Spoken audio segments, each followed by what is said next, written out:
Welcome to the Secret Sauce of Outsourcing podcast that's dedicated to making you better at working with OFS, online Filipino specialists. This is episode 330. How much of a raise should you give your OFS?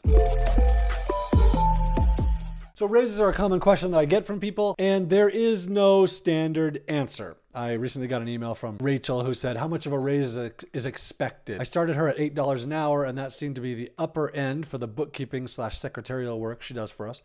Is a raise of $1 nice enough or too little? So let me give you a couple thoughts on giving a raise. Number one, what can you afford? Can you afford to give $1 an hour? Second, what is the agreement that you made with that OFS? Did you make any agreement? Was there any sort of thing about how much raises would be, how much of a raise you would give? Third, how was their performance? How has their performance been? Are they amazing? Are they super mediocre? Are they not doing you well? I would consider all three of these things. Then here's something else that I would consider. Here's two more things. Number one, this raise is permanent, right? Which is good. But if you raise them too quickly, you run out of room to give raises. At least given a specific position, if you raise too quickly, you run out of room to give raises in the long term. You set an expectation that a raise is going to be really big, and if you set an expectation that you're going to give big raises, well, after 5 years now, this person's making $13 an hour,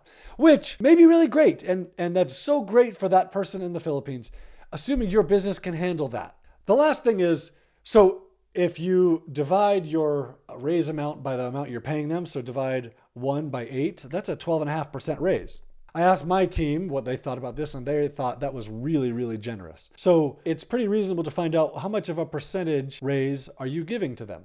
What's a normal raise? I don't know, 5 to 10%. I've doubled people's salary on occasions because they were so amazing and I felt like they weren't getting paid enough. I've done 3% raises just to keep up with inflation. Now, this year, inflation has been really, really significant, and especially in the Philippines. So it's been really significant in the US. It's been really significant in the Philippines. Inflation hurts everybody, but it's been bad there. So if you can, consider a bigger raise this year if you can.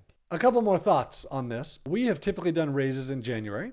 My business partner and I list all of our people that work for us, and we go through the list. We go through the list and we evaluate how well did you do this year. And there will be some people that I will say, wow, this person is amazing. They were amazing last year. They're amazing this year. They just do amazing work. We're giving them a bigger raise. Others just continue to plod along and they don't really stand out and they still get a raise, and we try and be generous with our raise, but it may not be spectacular. Now, I'm not going to give any numbers here because I'm willing to bet that people on my team listen to this and I don't want people to know. Although if you're listening to this, you've probably had typically bigger raises than other people, is my guess.